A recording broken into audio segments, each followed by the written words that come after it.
ప్రతినిధి వర్గం అంతా కూడా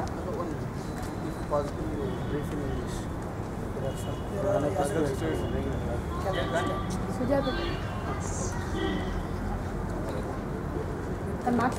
చెప్పండి చెప్పండి చెప్పండి సార్ మీరు మాట్లాడండి తర్వాత మిసైల్ పాయింట్ మీరు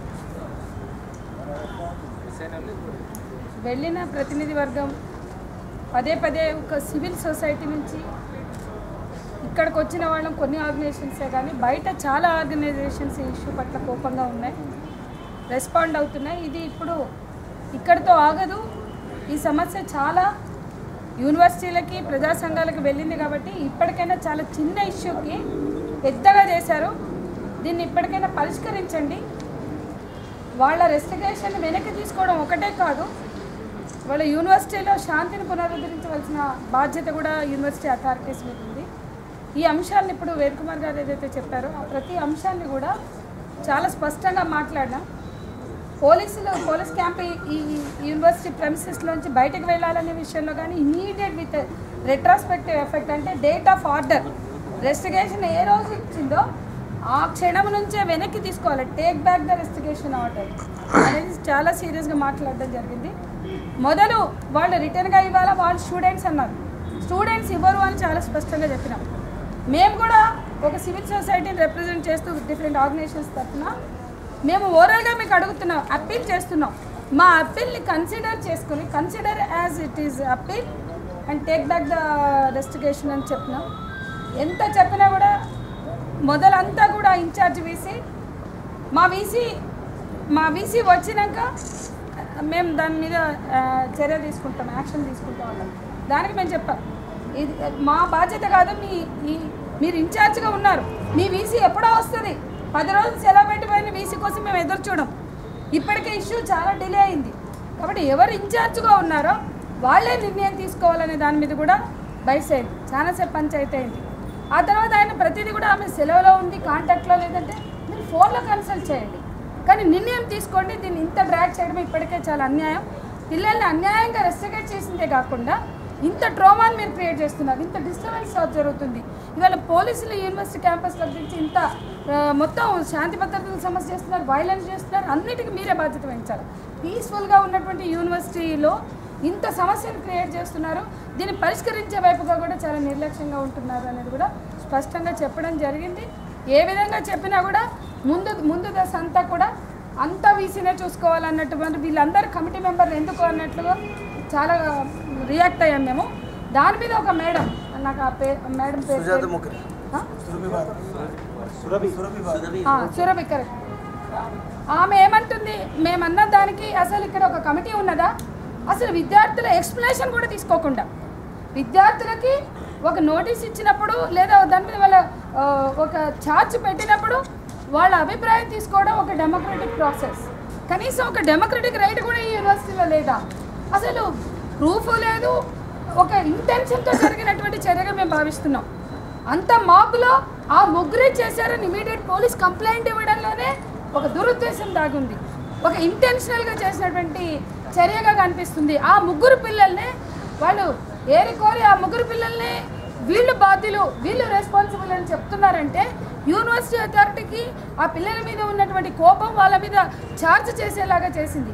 వాళ్ళు రైట్స్ కోసం ఫైట్ చేస్తున్నారు, యూనివర్సిటీ అథారిటీస్ని వాళ్ళు చేస్తున్నటువంటి అక్రమాల మీద క్వశ్చన్ చేస్తున్నారు కాబట్టి ఈ రకమైనటువంటిది ఉన్నదా అనే భావన కలుగుతుంది అనే దాని ఉద్దేశంతో కూడా మేము మాట్లాడాం. సో మొత్తం మీద యూనివర్సిటీ అంత సునైనా సింగ్ మీద నెట్టడానికి వీసీ అన్నారు. తర్వాత దశలో మీరు అంటే ఆమె డిక్టేటరా, మీరు నిర్ణయాలు తీసుకున్నప్పుడు మీరు అందరూ ఏంటి అన్నందుకు ఆమె అంటుంది మాకు ఒక కమిటీ ఉంది, మాకు రాష్ట్రపతి ప్రెసిడెంట్ చైర్పర్సన్ ఇవన్నీ మాట్లాడింది. ఇవన్నీ ఉన్నా సరే మీరు ఇవన్నీ మీ ఇంటర్నల్ మ్యాటర్.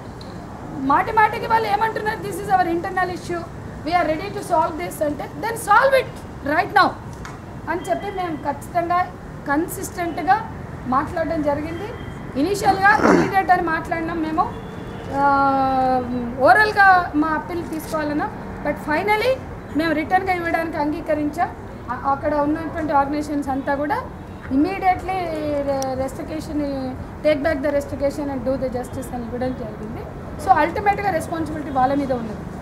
ఒక వెళ్ళినటువంటి ప్రతినిధి వర్గంగా రిప్రజెంటేషన్గా మేము ఇమీడియట్గా దీన్ని సాల్వ్ చేయకపోతే ఈ పోరాటం ఆగదు, ఇది జస్టిస్ జరిగేంత వరకు కొనసాగుతుంది అని స్పష్టం చేయడం జరిగింది.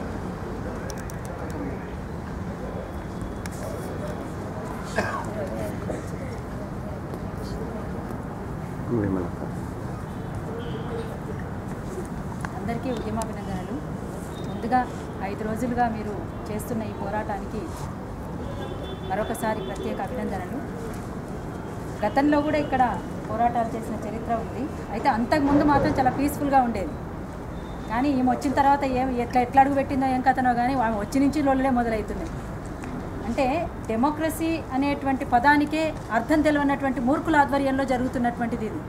అందుకనే వాళ్ళు అసలు ఆ ప్రాసెస్కి అసలు నీళ్ళు వదిలేసిండ్రు ఎప్పుడో వాళ్ళు. అందుకోసం గతంలో ఉన్నటువంటి సమస్యలకు వాళ్ళ పరిష్కారం కాలేదు, అది మనమందరం ఇన్వాల్వ్ అయినాం కనుకనే పరిష్కారమైనాయి. ఇప్పుడు ఈ సమస్యకు కూడా మన వల్లనే పరిష్కారం అవుతుంది, మనం చేసుకుంటాం అట్లా. అది మనకు కెపాసిటీ ఉంది. ఎందుకంటే ఇక్కడ ఉన్నటువంటి స్టూడెంట్స్ అందరూ కూడా కెపాసిటీ ఉన్నటువంటి వాళ్ళు కనుకనే ఆ రకమైనటువంటి సొల్యూషన్ మనం తెచ్చుకోగలుగుతాం. అయితే ఇవాళ జరిగినటువంటి విషయం అయితే చాలా స్పష్టంగా ఇద్దరి నుంచి వచ్చింది. ఆఖరికి ఉరిశిక్ష వేసినటువంటి వాళ్ళకైనా చివరి నిమిషంలో చెప్పుకునేటువంటి అవకాశం ఉంటుంది. కానీ ఇక్కడ అది కూడా లేదు. ఒక ఎంక్వైరీ ఉండదు, ఏమీ ఉండదు, కనీసం చెప్పుకోవడానికి అవకాశం ఇవ్వరు. లోపల కూడా ఈ రెస్ట్రికేటెడ్ గురైనటువంటి స్టూడెంట్స్ ఇద్దరు వచ్చిండ్రు. ఒక అతను ఎట్లాగూ లేడు, ఆయన ఊరెళ్ళిపోయిండు. అంటే వీళ్ళు అరాచకాలు వీళ్ళు చెప్తే అంటే టార్చర్ మామూలుగా లేదు వీళ్ళు పెడుతున్న టార్చర్. అందుకని ఇట్లా ఎంతమందిని హింసిస్తారు, ఎంతమందిని చంపుకుంటారు, ఎంతమందిని ఆగం చేస్తారు. అసలు స్టూడెంట్సే లేకపోతే యూనివర్సిటీ ఎక్కడిది, అసలు వీళ్ళ జీతాలు ఎక్కడి నుంచి వస్తాయి, వీళ్ళ ఆటలు ఎట్లా సాగుతాయి, ఇదంతా కూడా మనం ఆలోచించాల్సినటువంటి అవసరం ఉంది. వాళ్ళు కూడా ఆలోచించుకోవాలి. అందుకని ఎంతసేపు ఏమన్నా కాగానే పోలీసు వాళ్ళకి ఇన్ఫార్మ్ చేసుకోవడం, వందల కొద్దిగా పోలీసులను ఇక్కడికి తెచ్చుకొని వాళ్ళకు ప్రొటెస్ట్ అంటే వాళ్ళ వరకు ఉంచుకోవడం, ఈ రకమైనటువంటి జరుగుతూ ఉంది. ఈ తతంగం అంతా చాలా కాలం నుంచి జరుగుతుంది. అందుకనే ఏది ఏమైనా దీనికి ఒక తెరబడాలి. అసలు ఫస్ట్ మేము కూడా ఇవ్వద్దు అనుకున్నాం, అసలు మా వైపు నుంచి కూడా ఇవ్వద్దు అనుకున్నాము. కానీ అది తప్పని పరిస్థితిలో మేమన్నా రాసిస్తామని చెప్పేసి మేము అందరం అనుకొని రాసివ్వడం జరిగింది. దానికి ఖచ్చితంగా వాళ్ళదే పూర్తి రెస్పాన్సిబిలిటీ ఏం జరిగినా. ఎందుకంటే మనం చేయాల్సిందంతా చేసినాం, ఇక ముందు ఏం జాప్యం చేసినా వాళ్ళదే బాధ్యత. ఏమీ లేనప్పుడు అసలు ఆ కమిటీ ఎందుకు? 50 మంది స్టూడెంట్స్ చిన్న పిల్లల్ని పెట్టుకొని ఉన్నటువంటి స్కూల్కి కూడా ఇన్ఛార్జి హెడ్ మాస్టరో, ఇన్ఛార్జి హెడ్ మిస్సెసో, లేకపోతే ఇన్ఛార్జి ప్రిన్సిపాలో ఎవరో ఒకరు ఉంటారు. కానీ దీనికి గతి కూడా లేదు. ఇక్కడ ఆమెనే మొత్తం ఏమన్నా అంటే ఆమె అంటే ఎంత భయపెడుతుందో చూడండి సునైనా అందరినీ. మరి ఏముందో అర్థం కావట్లేదు మరి దాని వెనకాల ఈ కథ అంతేందో. అందుకని ఏదేమైనా కానీ ఖచ్చితంగా దీనికి ఒక తెరబడాలి. ఇక్కడ ఉన్నటువంటి స్టూడెంట్స్కి అన్యాయం జరిగింది, వాళ్ళకి న్యాయం జరగాలి. న్యాయం జరిగేంత వరకు ఇక్కడ వరకే ఉండదు. వీళ్ళ లోపం ఏమైనా జరిగితే కనుక ఇది మరింత స్ప్రెడ్ అవుతుంది. స్ప్రెడ్ అయ్యేదానికి మాత్రం బాధ్యత వాళ్ళే వహించాల్సి వస్తుంది. ఇంతకు మించి వేరే అవకాశం లేదు అనేటువంటిది కూడా వాళ్ళకి తెలియజెప్పాల్సినటువంటి అవసరం ఉంది.